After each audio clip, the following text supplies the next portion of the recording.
Sejam bem-vindos aí a essa edição do Seminário Novos Velhos Saberes.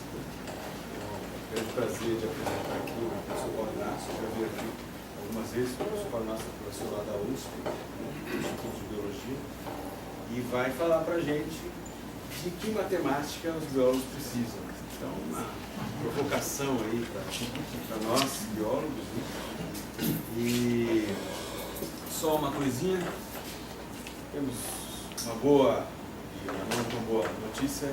A boa notícia é que a previsão desse instituto é que esse salão nobre, com a reforma do TR, não fique aqui, seja num lugar, não sei se é do lado de lá, e ele vai ser ampliado, bem maior do que é hoje. A má notícia é que isso deve ocorrer nos próximos 3 anos. Por enquanto ficaremos por aqui mesmo, né? Então, gente, muito obrigado ao Paulo. Eu, infelizmente, tenho que sair aqui agora com uma reunião de colegiado ali, que eu espero que não muito tempo, depois eu volto. Tem uma listinha passando. Eu peço a vocês que coloquem o contato de vocês, porque o professor Eduardo Mendes teve um problema com o e-mail do Seminário Novos Velhos Saberes, e quando você coloca o seu e-mail, você recebe a programação, recebe os convites. Todos os e-mails que estavam cadastrados lá foram perdidos.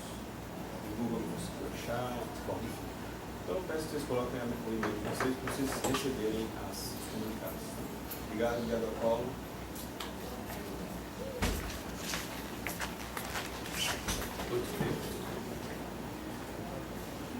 Deixa eu ver isso, né? Oi? Normalmente não, mas deixa eu convidar 50 à vontade, padrão. Bom, prazer estar de volta aqui ao Novos e Velhos Saberes. A minha apresentação de hoje, então, é para principalmente sensibilizar vocês no conceito que eu chamo de alfabetização matemática. Vocês vão encontrar uma discussão dessa na literatura em inglês com o nome Literacy.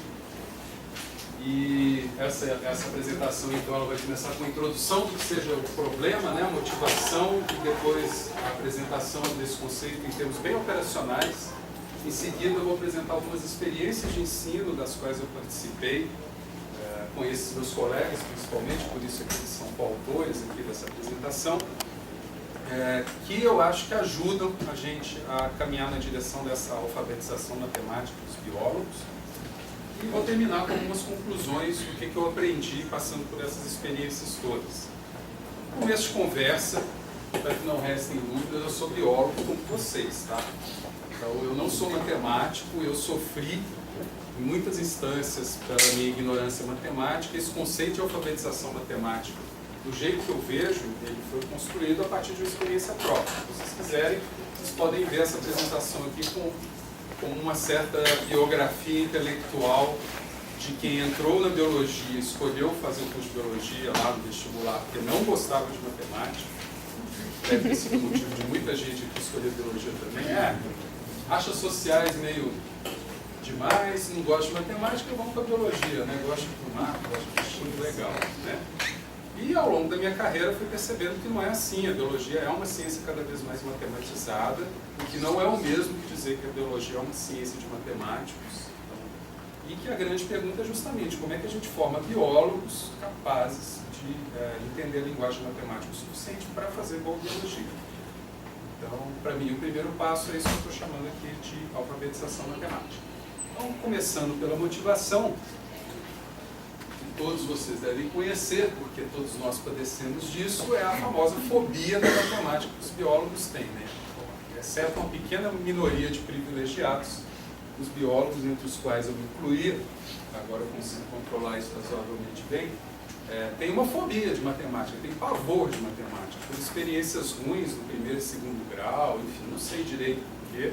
Eu acho que talvez os professores de matemática do ensino médio fundamental saibam bem mais sobre isso, mas o fato é que o quadro geral entre os alunos de biologia e entre os colegas, né, os meus colegas de departamento, é o de uma fobia generalizada à matemática.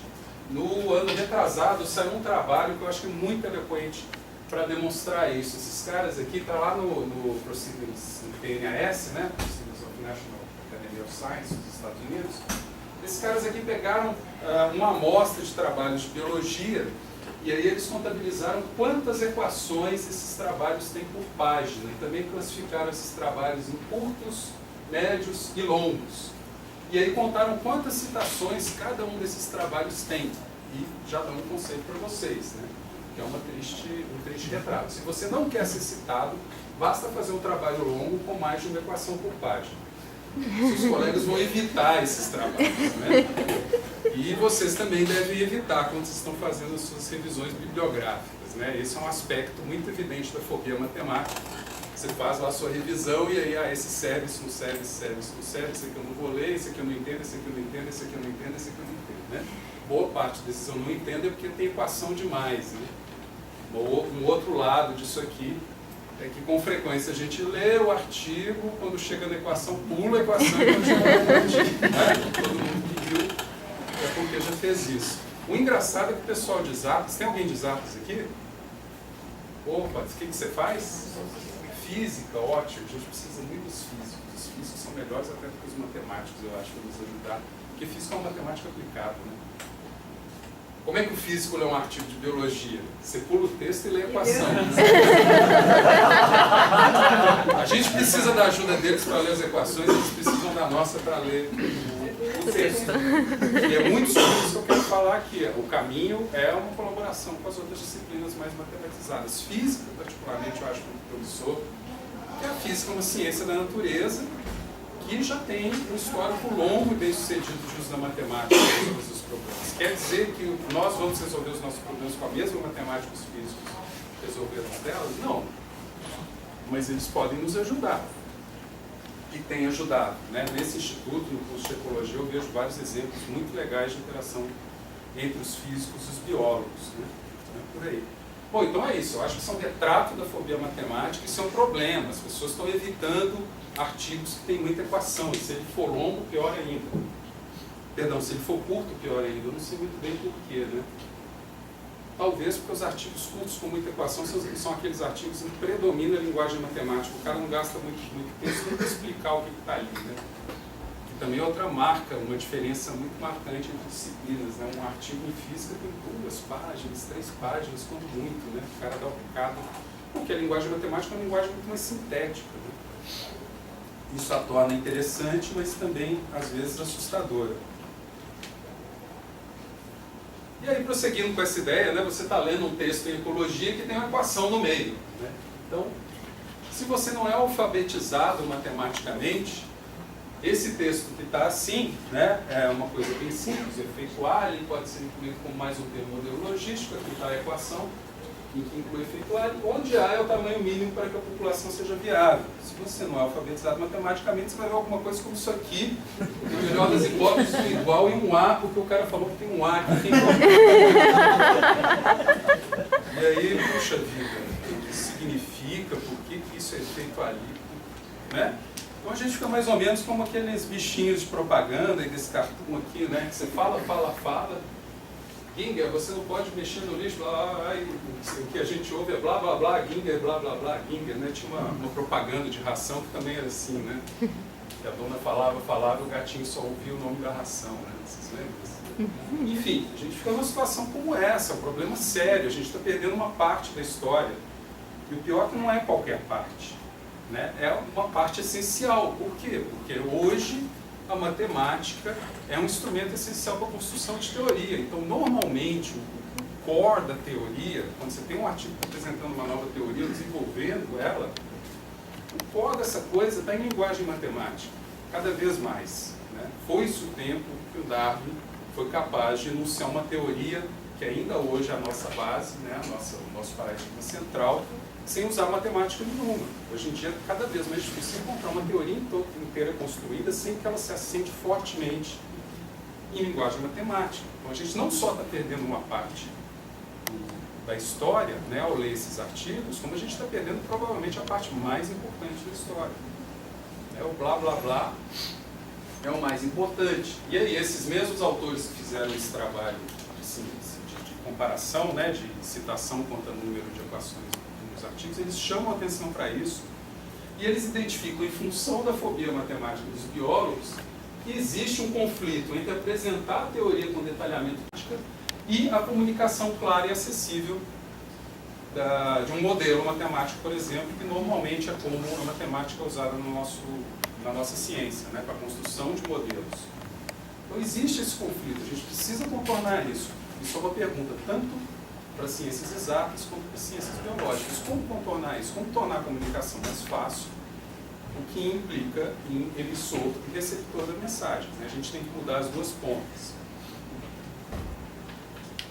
E uma consequência funesta disso, que vocês devem já ter percebido, e talvez façam, eu já fiz isso várias vezes, é que na biologia muitos estudos empíricos, ou seja, estudos de testes de hipótese, partem de outros estudos empíricos. Você olha para o artigo de um cara que testou uma hipótese e falou, ah, que legal, vou fazer isso também. Mas você não vai ao artigo teórico que fundamenta essas hipóteses. Por quê? Porque lá está cheio de matemática, eu não entendo isso. Então a gente cria uma situação muito esquisita, em que estudos empíricos raramente fazem referência à teoria explicitamente. Eles se baseiam em outros estudos empíricos e a gente cai em um monte de problemas, inclusive de ficar fazendo uma ciência de reprodução. Né? Porque se a gente só está reproduzindo testes empíricos já feitos, porque eles pareceram legais para a gente não está criando tanta coisa quanto se a gente voltasse à teoria e tirasse dali novos testes, concorda? Esse é um dos muitos problemas, né? E até porque a gente sabe que a ciência depende de um ciclo entre empiria e teoria, né? Essas coisas têm que dialogar e avançar. Se isso aqui é um curto-circuito, certo? A gente está sempre se baseando em estudos empíricos, achados empíricos para produzir, para levantar outras hipóteses. E recentemente, um ano depois, o Samuel Scheiner soltou um editorial, ele foi convidado para fazer um editorial na Ecology Letters. O Samuel Scheiner vai estar aqui na semana que vem. Um dos nomes mais importantes hoje em epistemologia da ecologia. Né?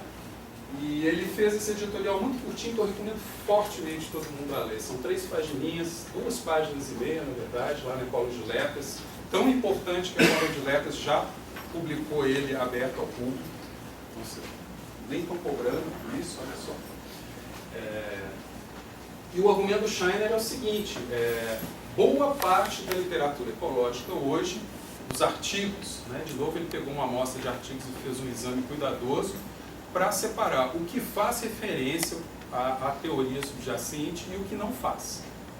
E por incrível que pareça, ainda uma proporção grande de artigos publicados em revistas importantes de ecologia não fazem uma referência explícita à teoria que deu origem à hipótese. A gente fica aqui treinando e sendo treinado nos cursos de pós-graduação, você tem que enunciar a sua hipótese, você tem que deixar claro o seu marco teórico, conceitual, deduz a tua hipótese, deduz essa hipótese, o teste, etc. e tal. A gente pensa que isso está resolvido, não está. Então ele mostra esse gráfico aqui, que é uma série temporal de artigos em ecologia, evolução, e ele separou a revista American Naturalist, porque é uma mistura dos dois campos, e também porque ele percebeu que essa revista em particular tem um padrão diferente do resto das revistas em ecologia. E aqui está a proporção de artigos, está difícil de ler aqui, em cada periódico, que estão desenvolvendo ou testando um ou mais modelos ou teorias, explicitamente. Então o cara enuncia, mostra o modelo ou teoria e está desenvolvendo isso ou no teste empírico ou com desenvolvimento mesmo do modelo matematicamente. E a gente vê, então, em ecologia, mesmo aqui nos anos 2000, cerca de metade dos artigos não fazem isso. Ou seja, são artigos empíricos sem uma clara referência com a teoria subjacente. É bem provável que parte desse problema se deva ao analfabetismo matemático que impede o acesso dos ecólogos à teoria diretamente. Certo? Então, problemão. Essa parte de motivação é para chamar a atenção. Quer dizer, eu posso mostrar esse aspecto de fobia e de analfabetismo matemático de várias maneiras para vocês, mas espero ter convencido vocês já de que é um grande problema. E de onde vem essa fobia? Quem tem culpa disso? Antes de mais nada, nós professores. Né? Porque nós também não temos formação matemática, nós temos essa fobia então ela é reiterada, ela é reproduzida ao longo do curso de biologia. A gente evita entrar muito em detalhes matemáticos nos nossos cursos, as disciplinas de matemática, a gente chama um colega da matemática para dar e sequer conversa com ele para dar alguns toques de que matemática é importante e qual que não é. Então vem um cara lá no Instituto de Matemática para dar um curso aqui que fica descolado do resto do currículo. Estou falando alguma coisa que não seja familiar aqui. E por aí vai. Então a gente reproduz isso. Muita gente, consciente ou inconscientemente, acaba reproduzindo essa situação no ambiente de ensino-aprendizagem formal, que são as universidades, que estão formando os biólogos que no futuro vão ser os professores, e essa coisa continua, né? Isso chega a extremos, como de uma pessoa importante como o Edward Wilson ir à grande imprensa no ano passado para escrever esse editorialzinho aí. Um grande cientista é diferente de alguém bom em matemática.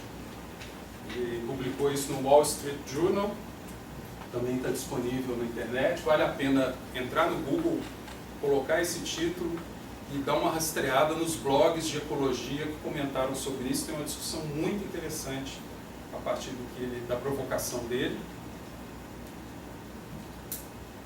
Tem gente que diz que ele fez isso de propósito para provocar as pessoas a pensarem no assunto, tem gente que diz que ele simplesmente está ficando gaga, né? Mas o título já diz muita coisa, né? Quer dizer, um biólogo importantíssimo, um exemplo para gerações de biólogos e evolucionistas, chega e fala para você ser um bom cientista, você não precisa necessariamente ser bom em matemática. E aí ele lá, a uma certa altura, ele coloca o que ele chama de princípios de Wilson. Um pode ser um princípio, o outro é mais uma constatação. Como ele não é um cara, ele é um cara muito inteligente, tem coisas aproveitáveis e importantes aqui, e tem outras que eu acho que são provocações, ou sei lá, senilidade mesmo, né? A primeira coisa que ele fala é esse princípio aqui, que para qualquer cientista, se você resolve ser cientista, você vai acabar achando uma disciplina para a qual o seu nível de matemática é suficiente. Você pode ler isso de duas maneiras. Qualquer disciplina tem um nicho para pessoas que não são alfabetizadas matematicamente, que eu duvido seriamente. Biologia, eu acho que esse espaço está cada vez mais restrito. Ou você pode pensar assim, tá, talvez o seu barato seja biologia, você tem que procurar uma outra ciência que não precisa de matemática. Você também pode fazer essa leitura. Agora, no artigo dele, ele vende o peixe que não. Mesmo na biologia é possível ser um grande biólogo sem saber matemática. E o segundo ponto, não é um princípio, para mim é uma constatação, e essa é uma provocação para os pesquisadores da área de exatas. Eu concordo com isso. É muito mais fácil um cientista, que aqui cientistas leem-se biólogos, né? Eu acho que não considero matemáticos e estatísticos cientistas.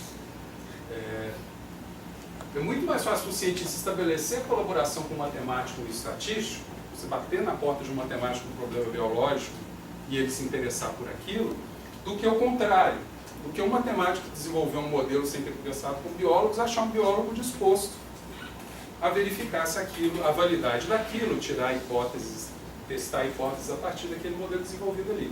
Isso é verdade, eu concordo, por vários motivos, em parte porque tem uma dificuldade do matemático comunicar ao biólogo o modelo dele em termos simples, mas de qualquer forma eu vejo aqui também uma provocação que chama a atenção da gente, que essa é uma via de duas mãos, as partes envolvidas têm que caminhar para se entender. Volto a esse ponto mais adiante. E de novo, a fobia é reforçada, como a gente viu, pessoas importantes fazem isso ao longo da sua carreira, nas suas aulas, nas suas palestras e assim por diante.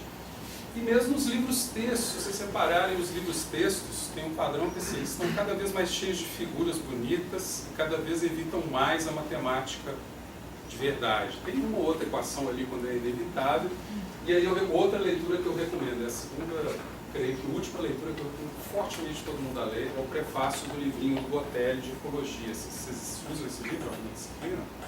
Qual disciplina? Qual? Tá. Deem uma olhada lá no livrinho, peguem na biblioteca, vocês abram um prefácio, né? Prefácio é uma coisa legal da gente ler, a gente não tem muito costume, o prefácio diz muito sobre o livro e o autor. É um prefácio curtinho que ele está dizendo que os livros estão ficando cada vez maiores, porque a ecologia cresce em âmbito, em abrangências, em informações, mas os modelos estão ficando cada vez mais escondidos no meio dessa massa de informação. Como se a estratégia didática fosse assim, matemática ninguém gosta mesmo, então para esse livro vender e ser adotado, vamos deixar esse negócio meio ali em segundo plano, né? E aí ele diz que a motivação dele para escrever um livro pequeno, que é essencialmente os modelos matemáticos clássicos em ecologia, foi essa. Apesar do seu grande volume, os nossos textos em ecologia falham em ajudar os estudantes, o que talvez seja a tarefa mais difícil no ensino de ecologia, fazer os estudantes entenderem esses modelos básicos. Entender esses modelos básicos, depois você consegue, você adquiriu a tal alfabetização matemática da qual estou falando aqui. Né? Então, isso tudo para defender a minha visão de que a gente tem uma epidemia generalizada de fobia matemática em biologia, a gente tem que combater isso, ou a gente não vai conseguir fazer boa ciência. E aí a chave para resolver esse problema é o que eu estou chamando de alfabetização matemática, que é diferente de você ser um matemático, tá? Que é diferente até de você ser um ecólogo ou um biólogo matemático que vai desenvolver modelos. É a capacidade de ler e entender aquilo, é entender a lógica que está por trás das ferramentas matemáticas que são usadas em biologia. Tá? E o conceito de alfabetização, nesse sentido de literacy, ele é usado para muitas coisas. Então vocês vão encontrar, por exemplo, ecological literacy, que quer dizer a educação ecológica básica que todo indivíduo deveria ter para promover um desenvolvimento sustentável. Você pode pensar nessa alfabetização em qualquer nível, alfabetização de cidadão, né? Que são os princípios básicos que uma pessoa deve conhecer para viver em termos plenos de cidadania, numa sociedade de direito qualquer. Então você pode aplicar esse princípio em qualquer lugar, que eu estou aplicando para matemática. E tem um documento foi escrito também com essa preocupação, acho que de maneira geral, essa fobia matemática que está escrita no Brasil, nem biólogos, de maneira todo mundo deveria ser mais matematizado, inclusive para ser melhor cidadão. Então, por exemplo, descobrir que a companhia telefônica está roubando na sua conta. Né? E aí eles definem dessa maneira, que eu acho uma maneira muito legal, né? Porque eles estão definindo a alfabetização matemática em termos instrumentais. Né? Você precisa saber matemática para entender o seu papel no mundo de hoje, para fazer julgamentos bem fundamentados e para usar e se envolver com a matemática de maneiras a atender às suas necessidades, como um cidadão construtivo, consciente e reflexivo. Então é esse o conceito é isso que eu estou chamando de alfabetização matemática. Os biólogos precisam disso, como biólogos e como cidadãos. E os cursos de biologia hoje ainda fazem muito pouco para que a gente chegue a essa alfabetização matemática. Qual é o conceito instrumental? O que significa isso? Alguma coisa que a gente põe para trabalhar, alguma coisa que tem uma utilidade imediata de atuação sobre o nosso mundo. Né? Então, pressupõe um certo conhecimento matemático, não dá para escapar de aprender certas coisas, que é um logaritmo, que é um plano cartesiano e por aí vai, você tem que escolher as coisas, não vai ser tudo, mas pressupõe que se aprenda certos conteúdos matemáticos, mas sempre de uma maneira reflexiva e indagativa. E o objetivo de aprender essas coisas é combinar esses elementos que você aprendeu para resolver um problema, para atender uma demanda sua, seja na biologia, seja na sua vida. Então, é um conceito instrumental. Então, por exemplo, vamos pensar num dos usos mais frequentes de matemática na nossa ciência, que é a construção de modelos. Né? Modelo Lotka-Volterra, modelo predador-presa, modelo de distribuição livre, ideal e por aí vai. São todos modelos matemáticos.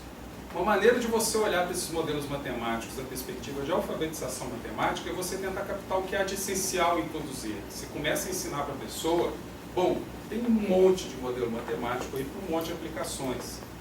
Mas vamos tentar entender qual que é a lógica que todo modelo matemático tem. Ele é uma caixinha que vai receber certos valores, então tem valores de entrada, um sistema de valores de entrada e valores de saída. O que são esses valores de entrada? O que a gente chama de parâmetros, eu não vou me alongar muito nisso, quem sabe. Ok, quem não sabe não é tão relevante assim, mas tem coisas que se chamam parâmetros e tem coisas que se chamam condições iniciais do modelo. A gente dando esses valores para ele, por exemplo, a capacidade de suporte tem um certo valor, eu estou dizendo que o parâmetro de capacidade de suporte tem um certo valor. A população começou num certo tamanho, a condição inicial da população é essa, um exemplo. Tá? Tudo isso envolve aceitar um monte de premissas, tanto a respeito dos valores de entrada, quanto do modelo, que é o conjunto de regras matemáticas, que pega esses valores e nos dá uma resposta. Então eu tenho premissas, tem valores de entrada, tudo isso passa pelo modelo e vai me dar uma resposta. Por exemplo, qual é a trajetória que a população, que o tamanho populacional faz ao longo do tempo? Esse tamanho populacional cresce indefinidamente ou ele para em algum momento, chega num ponto de equilíbrio? São perguntas que a gente pode fazer para o nosso modelo. Então aqui eu estou dando ainda, sem abordar um modelo especial, na medida que os biólogos entendem as coisas em termos gerais como esse, depois aplicam alguns casos particulares, eles estão se alfabetizando matematicamente, estão entendendo a lógica geral de um instrumento matemático, de um construto matemático central na nossa ciência. Ainda prosseguindo nesse exemplo, uma proposta de sequência didática, então, ainda muito no plano ideal, né, seria, o primeiro passo, entender o modelo. Então, como aquelas premissas, aqueles valores, aquelas regras matemáticas que estão dentro da caixinha, implicam numa dada resposta.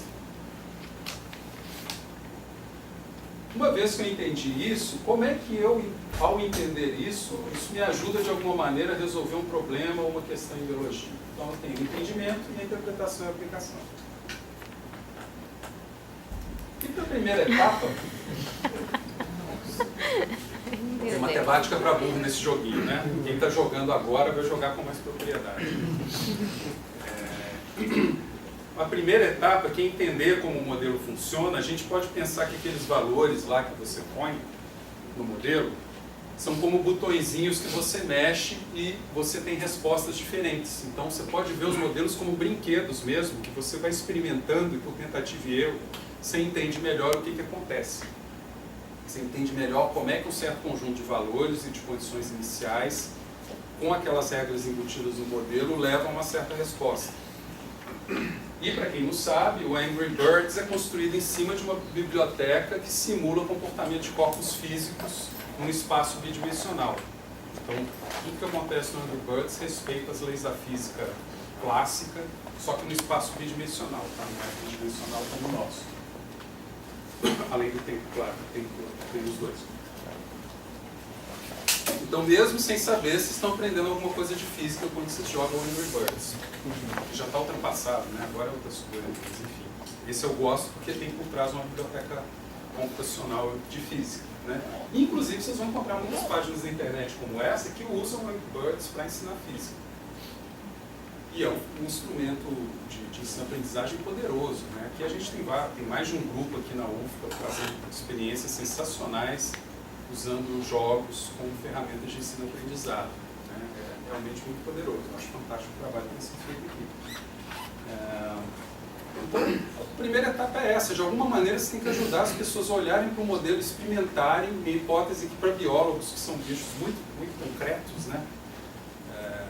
Ajuda muito você mexer mesmo no modelo, como se fosse uma coisa física, né? E entender como que se comporta.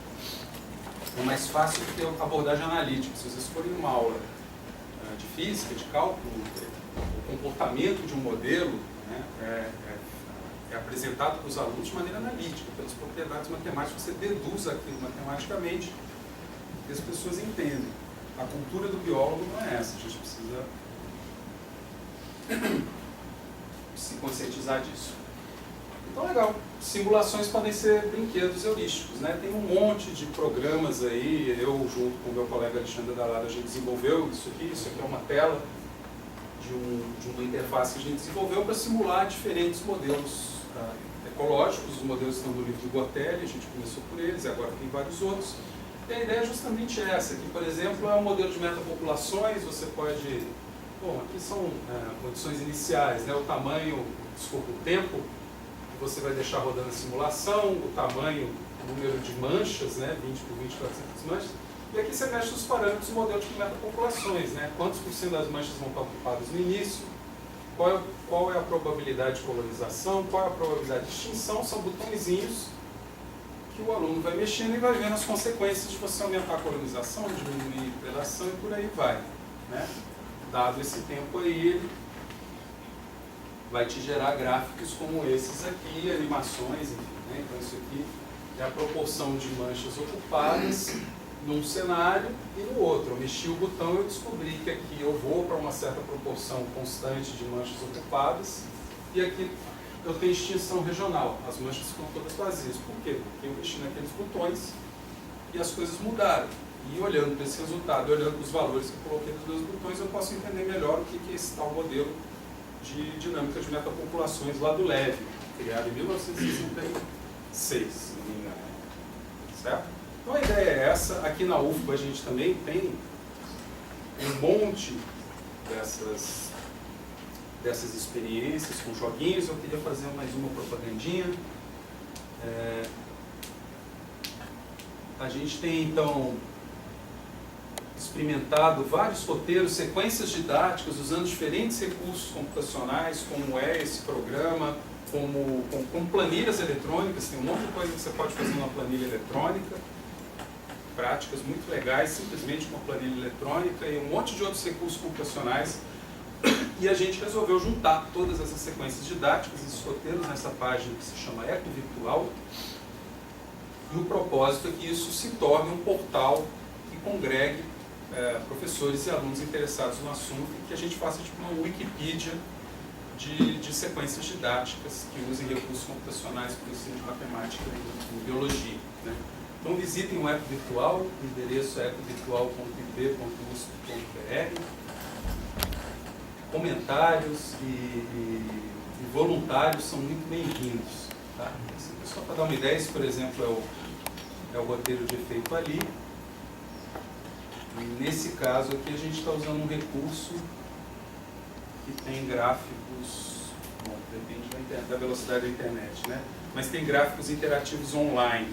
Tá? Aqui está lento porque a internet demora um pouco para carregar, mas ele vai carregar um gráfico do crescimento logístico com o efeito ali, ou seja, tem um tamanho mínimo de população abaixo do qual a população não cresce. E o aluno pode então mexer nos parâmetros com botõezinhos para ver o que acontece. É um pouco leve, mas acredito. Daqui a pouco a gente volta. Ah, eu estou sem rede. Aí fica difícil. Sim.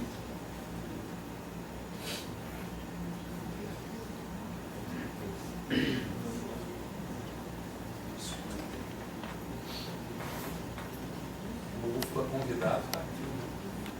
Foi?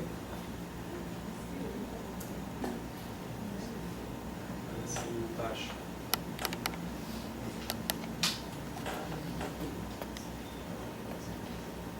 Bom, depois, quem tiver interessado, eu mostro pelo jeito. Desculpa, achei que eu tinha conectado. Mas então, a primeira experiência de ensino que eu gostaria de mostrar para vocês, e que deve ser familiar a muitos, é essa. Eu acho que essa é uma estratégia de ensino-aprendizado muito eficiente para biólogos. Você fazer algo como um laboratório virtual em que você brinca com os modelos e isso dá isso é um ponto de partida legal para as pessoas ficarem mais tranquilas em olhar para o modelo matemático, entender suas propriedades. E essas sequências didáticas tentam fazer isso de uma maneira tranquila. Tem um monte de exemplos desse tipo, tem um monte de programas já disponíveis, aí a maioria deles são gratuitos, né? Que fazem isso, né? O Populus é um programa que já tem aí uns 20 anos, continua aí firme e forte, muito bom para fazer simulações de vários sistemas ecológicos, EcoBeaker, Stella, tem o NetLogo, muito conhecido de vocês aqui, vários pacotes em R e tem uma lista bastante completa de recursos computacionais dessa natureza nesse endereço aqui. Ontem eu estava lá jogando Calango, não conhecia ainda, achei o máximo.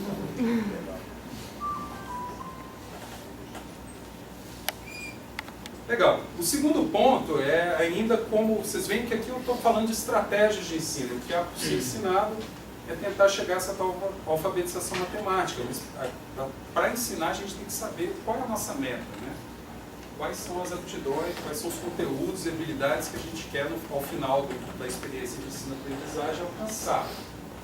E aí, eu acho que também tem uma diferença crucial entre você pensar em alfabetização matemática e pensar em educar um matemático ou um físico mesmo, né? A alfabetização é essa primeira etapa de você ser capaz de entender a estrutura básica do problema matemático, entender a lógica dele e saber o que fazer, termos gerais, mesmo que você não saiba todas as passagens, que é o que assusta muita gente, né? Nossa, é muita conta, você fazer conta. A conta é o de menos. Se você entendeu a solução do problema, fazer a conta é uma coisa mecânica. Vocês vão ficar espantados com quão mecânico isso pode ser. Espero que isso deixe vocês menos aflitos com essa parte da matemática. Então, eis aqui um problema típico de um livro de biomatemática, né? Você tem aí uma função que descreve a probabilidade de uma sementinha que cai numa árvore de altura h cair a uma certa distância x dessa árvore, tá certo? Então essa função é essa coisa aqui, né? E a pergunta é, porque tem um monte de parâmetros, né? A gente tem W, que é a força da gravidade, isso, você tem um vento que sopra, você tem a altura da árvore, enfim, tem um monte de parâmetros aqui e você vai ter um problema, isso é um problema típico, né, de uma aula de matemática. Dado que isso acontece, encontre o número de sementes no raio de 1 metro, então a essa distância aqui de 1 metro da árvore. Quantas sementes você vai encontrar num raio de 1 metro da árvore, dados esses valores aqui, o vento, a altura e um número, N é o número inicial de sementes na árvore. Ok. Pânico geral, né? Todo mundo foge da aula. Mas o ponto é que a alfabetização matemática não quer dizer que você vai ser capaz de fazer todas as operações matemáticas para chegar na resposta, mas você tem que saber o que fazer. O que você vai fazer aí, né? Esse é um caso de aplicar uma integral. Eu preciso pegar essa função aqui, tá? E ela me diz qual vai ser a densidade de sementes em cada um desses pontinhos aqui. É isso que ela está dizendo. Ponto A, eu preciso pegar isso aqui e somar todas as densidades para ter o total de sementes. Como essa soma é ao longo de uma distância que é contínua, se eu tivesse caixinhas discretas, era fácil, né? Eu botava as caixinhas, aí eu ia em cada caixinha, contava quantas sementes tinha ali e somava quantas tinha na próxima caixinha, né? O problema é que cai semente entre as caixinhas, porque isso aqui é contínuo.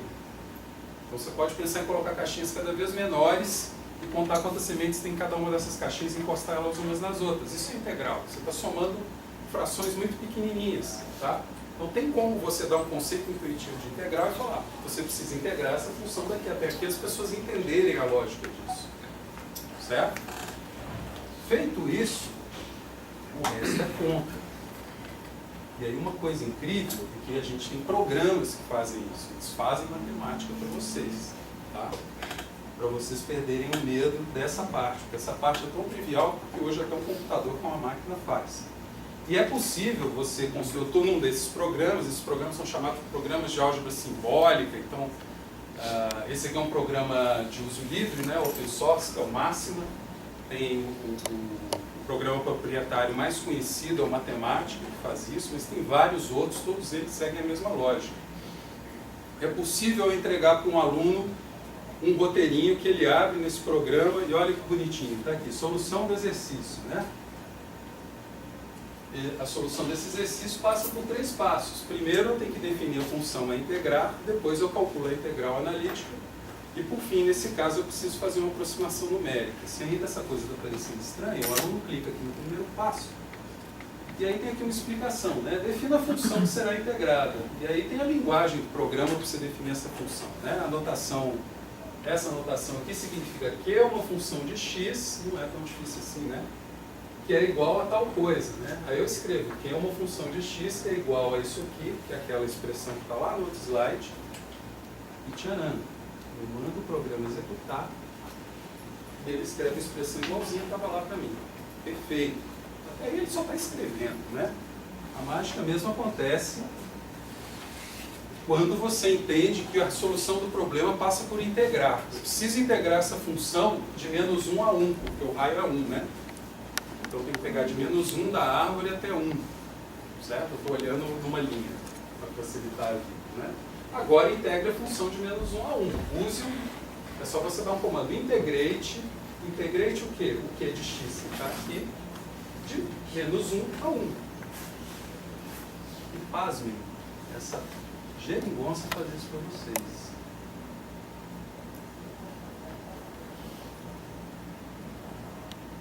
Ele te dar essa resposta aqui. Isso aqui é uma função também, só que é uma função que a gente só consegue aproximar numericamente. Mas isso é um detalhe, você poderia ter chegado na expressão sem funções esquisitas como essa.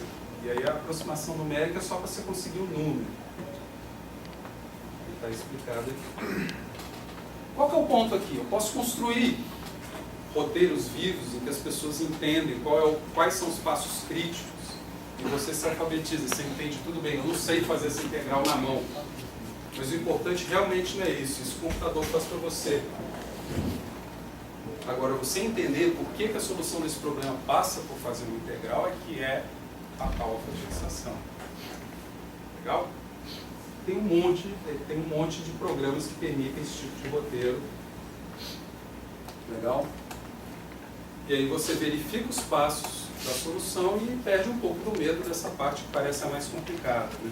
Mas não é. E por fim, eu queria reforçar, retomar a ideia de que o diálogo entre disciplinas é essencial para a gente avançar na questão de alfabetização matemática. E aí é claro que são disciplinas diferentes, com culturas muito diferentes, e envolve esforço de parte a parte para a gente estabelecer um diálogo produtivo com colegas das ciências exatas, como também é a mesma coisa com colegas de ciências humanas de qualquer outra disciplina. Né? E a gente precisa da ajuda deles. Né? E aí eu trago à baila um argumento de um antropólogo chamado Mauro Almeida, num artigo de 1998 da Revista Brasileira de Ciências Sociais, em que ele lança essa ideia do acordo pragmático. Eu acho que dá para contar a historinha. O contexto disso aqui é muito significativo para essa palestra. Lá pelo final da década de... lá pelo final do milênio, um físico chamado Alan Sokal montou uma farsa científica. Ele queria provar que os textos pós-modernos não diziam nada. Tem um monte de revista pós-moderna que os caras ficam lá escrevendo coisas que não fazem nenhum sentido e com frequência ainda ficam usando metáforas físicas para descrever coisas do tipo campo gravitacional das sociedades atuais e muito mais fora. Então ele ficou de saco cheio dessa coisa toda e resolveu provar que esse pessoal não está falando só balela. E aí ele escreveu um artigo cheio de frases nonsense, temperadas com alguma física fajuta, e mandou para uma dessas revistas de pós-modernismo. Né? Tem várias. O artigo foi aceito. No mesmo momento ele pegou e mandou um outro artigo para uma outra revista de filosofia da ciência, que ele considerava sério, bom, a maioria das pessoas considera, dizendo, vejam como esses caras não estão dizendo nada, eu fiz uma fraude e fui aceito, porque parecia que esses caras estão não falando nada, essencialmente. Isso criou anos de guerra entre as ciências humanas e as ciências exatas, e as ciências naturais de tabelas, debates, livros e livros, uma briga feroz que só contribuiu a afastar essas duas áreas do conhecimento que deviam dialogar cada vez mais. E aí, entre os muitos debates que houve, um deles foi promovido pelo Instituto de Filosofia e Ciências Humanas lá da USP, e um dos palestrantes é o Mauro, que é antropólogo, e o Mauro então trouxe essa perspectiva da antropologia. Ele falou, gente, esse problema é muito antigo, é o problema de culturas diferentes conversarem, é um problema essencial da antropologia. Né? Como é que eu, antropólogo, que tem a intenção de uma cultura, sou capaz de analisar uma cultura que não é a minha? Essas coisas são incomensuráveis. Como é que isso... Esse é o problema central que a antropologia tenta resolver há séculos. Né? Então ele trouxe essa perspectiva do antropólogo para falar, olha, isso é mais uma guerra cultural. Né? As pessoas estão se entrincheirando na sua cultura e falando que a cultura deles é melhor que a dos outros, é etnocentrismo. Né? E aí ele disse que uma das soluções possíveis para isso é o que ele chamou de acordo pragmático. O que é isso? Ele está querendo dizer que todas as pessoas, mesmo que tenham formações e culturas diferentes, são capazes de se colocar de acordo frente a certos problemas. Notem que elas não estão querendo se colocar em acordo frente à cultura. Ó, a minha cultura acredita que a Terra está sobre uma tartaruga e a sua cultura acredita que ela é uma esfera que gira em torno do Sol. Talvez eles não consigam entrar em acordo sobre isso, porque é uma visão de mundo. Mas as consequências práticas de uma certa decisão, do tipo que hora vamos jantar, talvez seja possível mesmo com as visões de mundo diferentes. Então essa é a ideia do acordo pragmático do Mauro Almeida. Vamos parar de brigar sobre princípios, porque princípios são visões de mundo, e vamos ter um problema concreto sobre o qual discutir, para descobrir se sobre a solução para esse problema a gente entra em acordo ou não. É garantia de que entremos? Não. Mas a experiência humana mostra que em muitos casos é possível. Eu gosto dessa ideia para o diálogo interdisciplinar. Eu acho que é uma maneira interessante de começar um diálogo com colegas de outras disciplinas, que afinal de contas nem é uma cultura tão diferente assim da nossa, né? E aí, a melhor coisa a se fazer é pegar as pessoas novas, que ainda não estão contaminadas, né, envelhecidas, encarquilhadas, enferrujadas com uma cultura só, e colocar esse pessoal para conversar sobre um problema comum. E aí a melhor experiência que eu tenho, experiência minha que eu tenho para mostrar para vocês, é uma escola de verão de biomatemática, que acontece todo início de ano, e nessa escola, o propósito dessa escola é promover o diálogo entre estudantes de pós-graduação e de final de graduação das ciências exatas e das ciências biológicas. E o que acontece nessa escola? Durante uma semana formam-se grupos mistos de alunos dessas duas origens, recebem um problema e eles têm que resolver, eles têm que elaborar um modelo matemático que resolva esse problema, que dê conta desse problema. E são problemas atuais da literatura. A gente pega artigos que apresentam o problema biológico e os grupos chegam lá. Não chegam, Vitor? Por aí, foi-se embora, fugiu, justo na hora da escola. Quem mais? Ah não, o Vitor está aí, escondidinho. Não é verdade? Chegam lá. Quem mais fez? Cecília fez esse ano, né? Quem mais? Você já fez, né? Eu fiz também. Ah, Mariana também fez. Recomendo a todo mundo. A escola de 2015 vai acontecer, vai ser só essa primeira semana de trabalho em grupo, que eu acho a melhor. A segunda semana a gente colocou palestras, mas esse ano, por problemas de agenda, essas palestras não vão acontecer. Mini cursos, né, mais avançados. Mas o que interessa, eu acho, aqui para os nossos propósitos, é essa primeira semana. Uma data meio ingrata, vai ser 5 a 12 de janeiro, mas se vocês querem curar a ressaca do Réveillon com boa matemática, com diálogo interdisciplinar, inscrevam-se. As inscrições devem abrir lá por setembro. Eu mando notícias quando a gente abrir. Tá? Os resultados são surpreendentes, né? Assim, as pessoas voltam dessa escola, depois eu recomendo que conversem, não vou falar muito, conversem com os colegas que foram, e a impressão que eu tenho é que muda muito o entendimento do biólogo do que é fazer um trabalho de modelagem matemática, de que não é tão difícil se entender com um colega das ciências exatas e junto fazer um bom trabalho. Vai ser muito melhor do que ele fazendo sozinho do que você fazendo sozinho. Ambos têm coisas a contribuir. Isso é o mais importante da escola, né? Não é uma escola em que biólogos vão lá com sensação de inferioridade para receber a luz da matemática. Todo mundo percebe rapidamente que se o grupo não trabalhar uma situação de alteridade, o trabalho não vai sair legal, né? Legal. Conclusões dessa coisa toda, são muito parciais e pessoais, né? Mas eu queria fazer um resumo disso tudo que eu falei para vocês. A primeira de todas é que os modelos matemáticos são oportunidades fantásticas para a gente aprender melhor a ecologia, não são obstáculos. A gente não pode pular as equações, os artigos e os livros, a gente tem que insistir, porque ali tem uma oportunidade de entender muito melhor a teoria ecológica, né?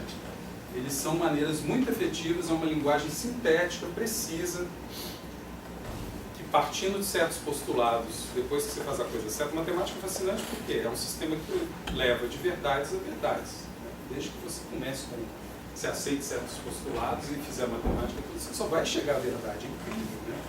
Tem uma frase famosa de uma professora lá do Instituto de Matemática da USP, que é assim: não sei por que vocês têm medo de matemática, na matemática a lógica funciona, na vida não funciona não. Vocês deviam ter mais medo da vida.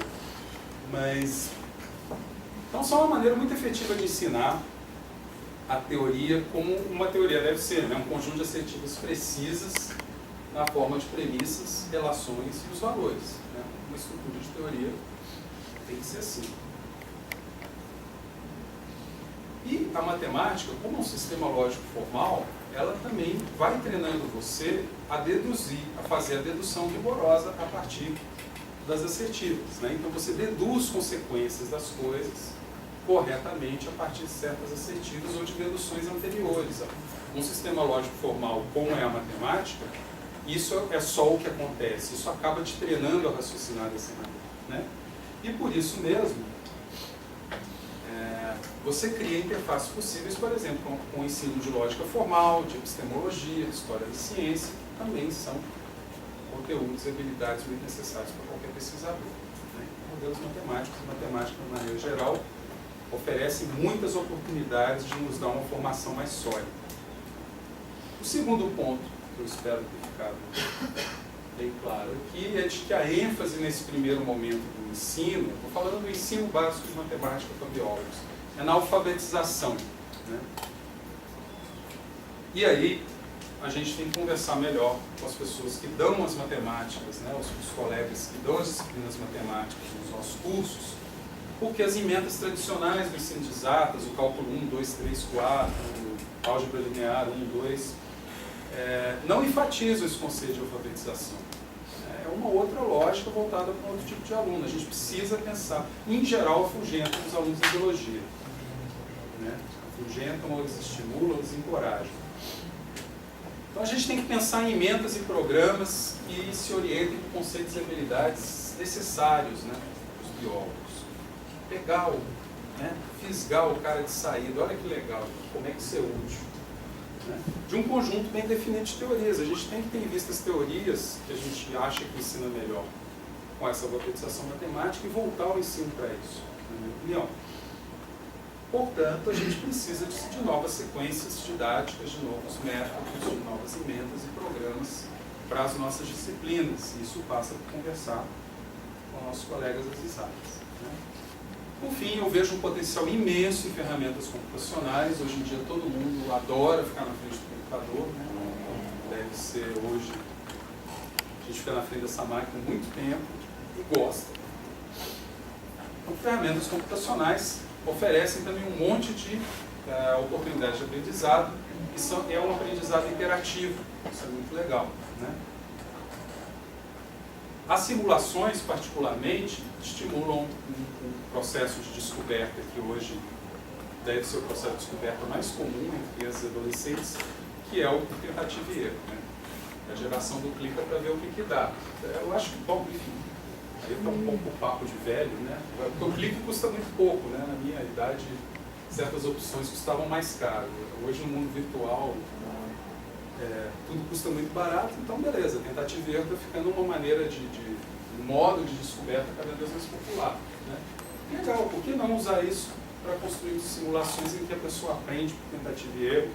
Isso é um primeiro passo, então, para entender modelos matemáticos, né?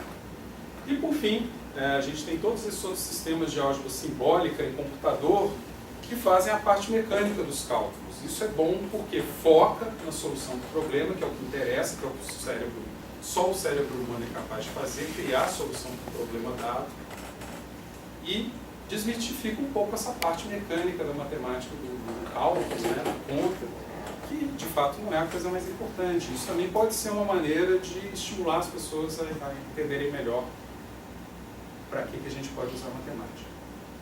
E por fim, mas não por último, né, muito importante, a gente necessita desesperadamente da parceria com os colegas de ciências exatas para desenvolver esse conceito que ainda é muito embrionário, que é baseado na minha experiência. Eu sou educador também para formalizar, eu sou especialista em educação, né, espero ser educador, para formalizar esse conceito. Então ainda é uma coisa muito intuitiva, que eu acho que ecoa, os colegas têm conceitos similares, e a gente precisa da parceria com os colegas de ciências exatas para trabalhar isso melhor, né? E os currículos, eles precisam mudar, né? Eles precisam juntar, ao invés de separar as disciplinas de biológica das disciplinas de exatas na biologia, e talvez na área de exatas também, pensar em maneiras criativas de que isso esteja ligado de uma maneira bem efetiva, bem orgânica, e não aquele negócio lá, os poucos cálculos separados do resto do currículo. Isso é um calvário pelo qual os estudantes têm que passar, né? E, sem dúvida, a colaboração vai ser mais efetiva se já for fomentada entre os estudantes, reunindo alunos das duas áreas, principalmente, eu acho que é particularmente produtivo fazer isso num ambiente de aprendizagem baseada em problema, como é essa escola que eu mostrei para vocês aí. Dá para se pensar em oficinas, que uma disciplina dentro do currículo de biologia seja uma oficina de resolução de problemas, em que você traz a galera dos alunos de matemática, de física, junto com os de biologia. Por que não? Né? Eu acho que é uma maneira muito efetiva de avançar na direção dessa alfabetização matemática. E é isso aí que eu tinha para dizer para vocês. Muito obrigado pela atenção de todos.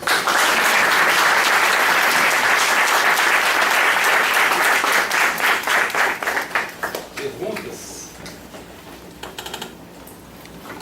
Na verdade, eu tenho uma opinião, quando você falou para nós sobre matéria de cálculo, etc. Que eu sempre pensei, mais uma observação do problema, que como assim, muitos biólogos são formados em bacharelado não tem um aporte pedagógico, mas o pessoal das exatas é tipo, os engenheiros é nulo, né? Eles não sabem o que não entendem nada, a pedagogia para eles é uma linguagem completamente diferente.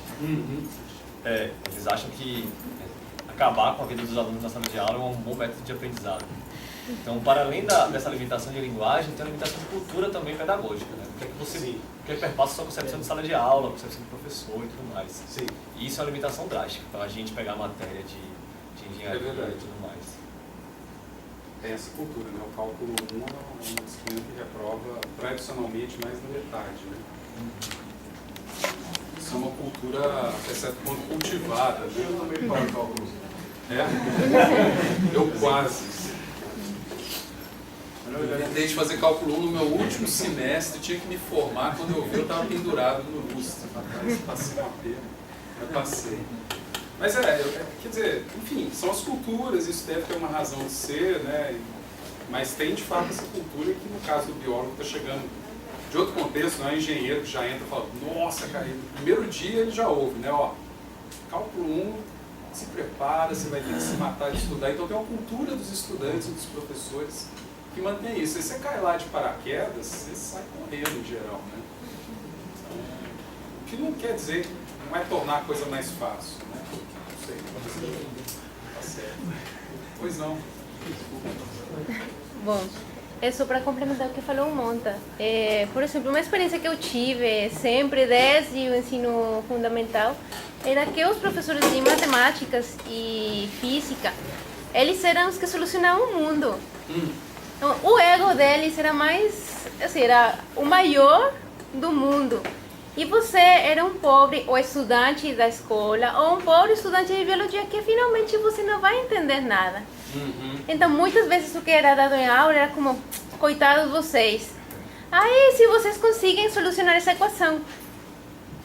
E realmente eu conto 2 professores, na formação minha como bióloga, que realmente era um físico e um matemático, que fizeram um grande esforço por juntar os conhecimentos das 2 disciplinas. E que são ciências que têm sua história, que têm sua aplicação. Depois, quando eu já vi fisiologia, quando eu vi estatística, eu consegui meio ver a importância desses conhecimentos, mas eu sempre fugi do negócio, e por isso estou na epistemologia agora. Mas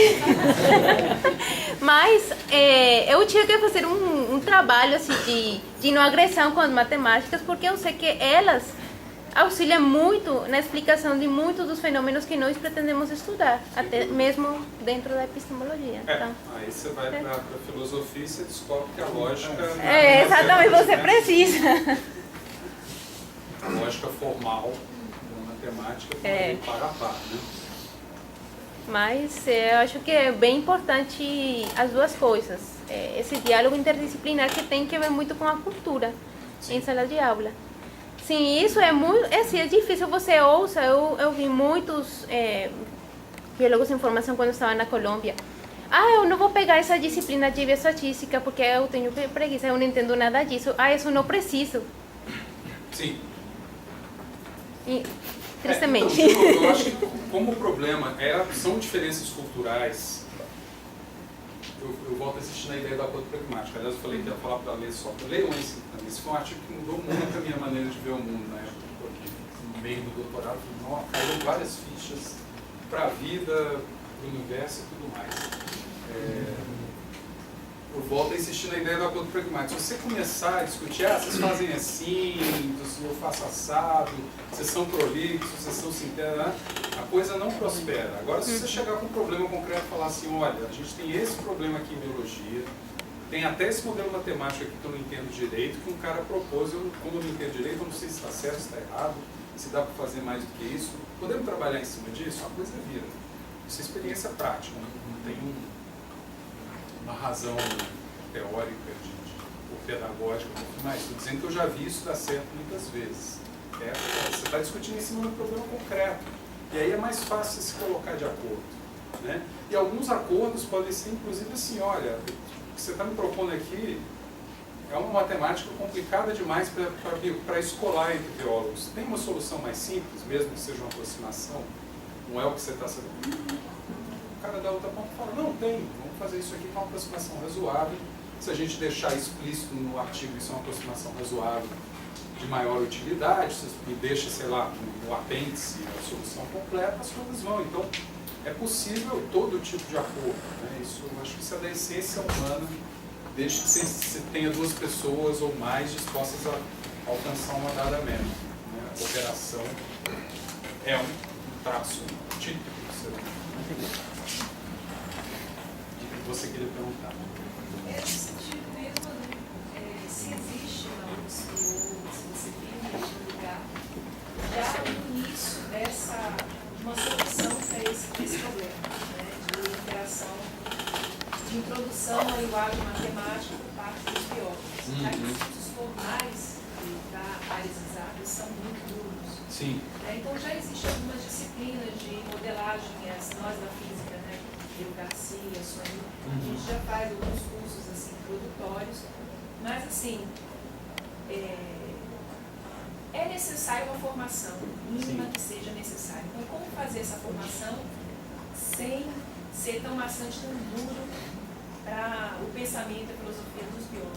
Sim. Então, como fazer assim? Já existe algum Lá na direcionamento? Como você chama? Flora. Você que é a Flora, eu estava suspeitando. Então, Flora, o que existe lá eu acho que é parecido com aqui. Existem iniciativas de alguns professores ou grupos de professores. O que falta, no meu entender, é isso subir um degrau e se institucionalizar, né? A discussão passar a ser uma discussão de projeto pedagógico do curso todo. Iniciativas há várias, e algumas, esse portal que eu mostrei é uma iniciativa minha de um outro colega, a qual trouxe outros. A gente trouxe um físico para dar a nossa disciplina de ecologia de populações, e por aí vai. Então tem um monte de iniciativas muito legais em vários departamentos, da parte de biólogos, do IB, né, o Instituto de Ciências, nesse sentido. Além disso, alguns casos, a gente teve professores da física, da matemática e da química que tentaram também caminhar nessa direção. O professor Catixa, quando ele deu física para os biólogos, o Catixa é um grande nome da física, é professor do Instituto de Física da USP, e durante um tempo ele ficou a cargo da disciplina de física, ele também teve ideias geniais, assim. Ele formulou completamente o curso, deixou de lado aquela emenda tradicional de física então tem um monte de iniciativas, e o que eu vejo, pelo menos na área de biologia, né, por onde eu circulo mais, muita gente preocupada com isso, com iniciativas individuais. Eu acho que agora a gente precisa institucionalizar, dar um passo a mais, que é levar isso para a discussão do projeto pedagógico como um todo. E aí, de novo, a gente precisa de pessoas das duas áreas. Né? Você acha que deveriam ser criadas disciplinas de matemática básica, cálculo, matemática básica, para biólogos, ou ter as mesmas disciplinas mais... Eu acho que isso demanda muita discussão ainda. Assim, você quer saber as coisas que eu já tenho pensado. Uma disciplina de alfabetização matemática básica, bem no início do curso, mas muito vinculada às outras. Tem um livro, Mariano tem uma cópia que chama, que é sensacional, é um livro muito legal de introdução à matemática para biólogos, escrito por um biólogo que além de ele tem um super senso de humor e que também fala, eu detestava matemática e agora eu vou ensinar para vocês. E o cara começa assim, que são números. Né? Aí tem os números que a gente usa para contar, tem os números que a gente usa para medir, e aí os de medir vieram da geometria. O cara vai contando de um jeito, e ele fez um curso, e está nesse livro, um curso desse tipo. logo no começo eu acho legal. Investir em transversalidade da matemática, da física, ou seja, ao invés de você ter disciplinas, você ter momentos em diferentes disciplinas, em que o físico chegou um problema que a gente precisa do físico, vai ter um bloco em que você vai ter a aula no contexto, né, daquele problema biológico, uma outra possibilidade, esse tipo de ferramenta, mais ferramenta de ensino à distância, porque um outro hábito que o estudante de biologia não tem como escapar, que a exatas cria, é horas bunda, né? Senta e faz exercício, não tem jeito. Chega uma hora que você tem que pegar a lista de exercícios, sentar e fazer, né? E o biólogo não tem essa cultura tão forte, né? Ele gosta de horas campo, né? A gente se rala.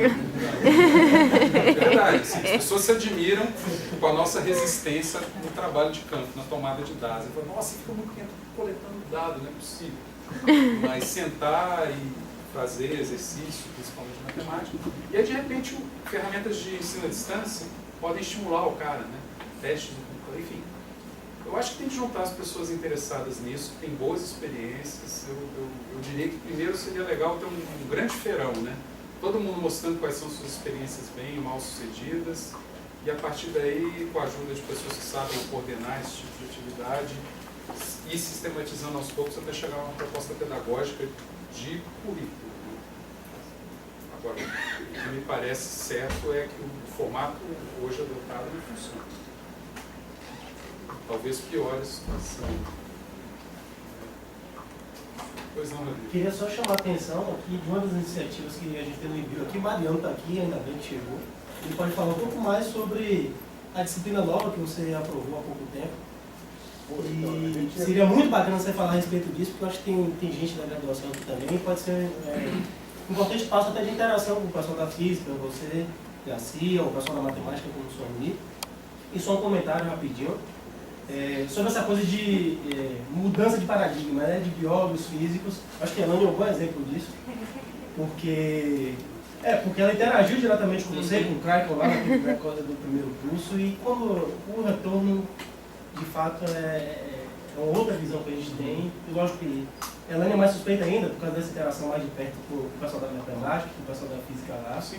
E eu acho que é muito bem sucedido isso de fato. E só tenho que parabenizar muito esse curso aí, porque é muito bacana. Muito bacana. Eu não fui, mas eu gostaria de ter ido, mas muito bacana a iniciativa. Muito, muito, muito. Obrigado. Fala aí, cara. Em breve, né? Falar também, né? Poder entender o próprio. Poxa, Para de fugir da aí lá para verdade. Você tem razão. Bom, há 2 anos atrás eu decidido. A ideia, a princípio, era uma disciplina que era de estatística, 2 anos atrás. Depois mudou completamente a concepção e passou de, em vez de trabalhar com coisas que iam ajudar os estudantes a entender mais a estatística, coisas que iam ajudar o estudante a entender mais análise. E muitos dos modelos aí que a gente tem que explicam, né, reduzem a natureza a uma resposta modelada por uma equação matemática, e são mais facilmente entendíveis quando você entende um pouco mais de matemática, não necessariamente de estatística, mas de matemática. É interessante aprender matemática, porque isso te ajuda a estatística, te ajuda também o entendimento dos modelos em ecologia. Então a gente mandou a disciplina chama Instrumentos Matemáticos e Computacionais Aplicados à Biologia. Foi há 2 anos atrás, ela foi aprovada agora em janeiro. Eu só vou poder ministrar no ano que vem, né? No ano que vem já não tem mais Copa do Mundo, eu já não estou mais na coordenação do programa, e a ideia é essa. Então, na verdade, é um par de disciplinas que a gente está pensando aqui. O primeiro é um para graduação e o outro para pós-graduação. E, na verdade, os dois têm o mesmo nível. E eu vou dizer para vocês, tem que ter o mesmo nível, sim, porque o grau de dificuldade do aluno de pós-graduação é igual ao da graduação. Igual. Eu falo, olha, gente, a primeira coisa que eu falo, dou a disciplina de estatística, tanto para graduação, para pós-graduação e para graduação agora também. A dificuldade de olhar e falar, a gente precisa pensar mais nas equações matemáticas, as equações teóricas, e não mais ir a campo querer fazer correlação, a nova. Pode ter um modelo matemático bacana, teórico, interessante, vamos ver se isso aí funciona mesmo. E mostra uma equação simples, esqueci o nome, aquela equação que tem na química também. uma equação polinomial, enfim, é basicamente uma equação de decaimento. As pessoas olham aqui e falam, nossa, eu nunca vi isso na vida. Mentira! Viu no livro do Begon, do Hicks, viu aquilo lá e passou por cima, desencanou. E aquilo explica o fenômeno do camarada. E quando a gente passa uma aula olhando aquilo ali, e olhando o gráfico daquilo, as pessoas, não, tudo bem, isso aí eu entendo. Então, é passar desse nível de medo da coisa, a mexer com a coisa, e quando você mexe com a coisa, fica mais simples, fica mais palatável. A grande dificuldade que eu vejo, e eu vejo porque eu tenho uma história diferente, eu gosto de matemática, há muito tempo, desde que eu era pequeno. Então eu tenho uma história com a matemática que é diferente, eu de pequeno fui treinado no formalismo, então eu não tenho medo do formalismo. Eu sei para que serve o formalismo. O formalismo matemática serve para dizer que isso significa isso e somente isso. E é essa a dificuldade, talvez, com o biólogo, porque a gente tem vários conceitos que numa escola significam uma coisa, noutra escola significam outra, e a gente é treinado a lidar com essas idiosincrasias. Então a gente lida muito bem com universos que têm disparates, e na hora que a gente vê uma coisa que é formal, isso parece nos tolher. E a gente nega, não quero aprender isso, isso é chato, não sei mesmo, nunca aprendi isso aí na escola, não vai ser agora que eu vou aprender. Então, quer dizer, a ideia da disciplina é pegar esses, como diz o Mathieu Boulos, esses refugiados da matemática, a gente mostrar que em várias coisas que se faz aqui, usa-se matemática, da telemetria, radiotelemetria para achar os bichos, a calcular a velocidade de voo do bicho, taxa de reprodução, taxa de recrutamento, uma pancada de coisas a gente usa matemática. Então, trazer os exemplos da biologia para entender as funções matemáticas e entender um pouquinho de análise. E para o curso de mestrado, na verdade, era a mesma coisa. Mas para o curso de mestrado e doutorado, a gente pensa em outra coisa também. E um pouquinho além. A gente trabalhar também com análise de funções mais formal, então fazer análise via cálculo diferencial integral, para vocês entenderem que essas funções todas que aparecem como uma função ali, polinomial, uma exponencial, na verdade descrevem fenômenos biológicos, tanto como outros quaisquer. Ver que isso tem uma aplicação prática. E também nesse curso a gente também para entender as equações, mas também começar a trabalhar com outro tipo de modelagem, que é a modelagem baseada em indivíduos. A ideia para a pós-graduação seriam duas disciplinas e para a graduação uma. E na verdade, as disciplinas da pós os alunos de graduação podem fazer, o problema são os horários. Mas se matricular lá, se vocês se matricularem no colegiado, a gente deixa vocês fazerem. Então, a ideia é um pouco essa, assim, mudou muito a disciplina, quer dizer, sai do estatístico para a matemática por conversas minhas com o Paulo. O Paulo já tinha iniciativas lá, mostrou muito do material, foi se modificando ao longo desse tempo em que houve o processo de aprovação. Então, hoje a disciplina é até um pouco diferente do que a ideia, a concepção original. Mas a ideia é essa, é ensinar do básico, do 2 mais 2 é igual a 4, até uma função exponencial. Como a gente trabalhar com isso, como que isso descreve coisas da biologia. Eu mencionei o livro do Mathieu, por exemplo. Precisava traduzir esse livro, inclusive, né? É um bom livro. É um bom livro, recomendo. Eu comprei para 15 $30.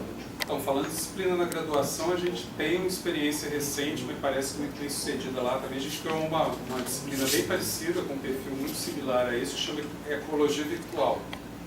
Que a ideia de usar é fortemente baseada em simulação dos modelos. O livro base é o GOTEL, só que ao invés de só fazer no lápis, a gente usa simulações computacionais para reproduzir cada um dos modelos que está lá, começando de crescimento exponencial, e vamos, metapopulações e vamos que vamos.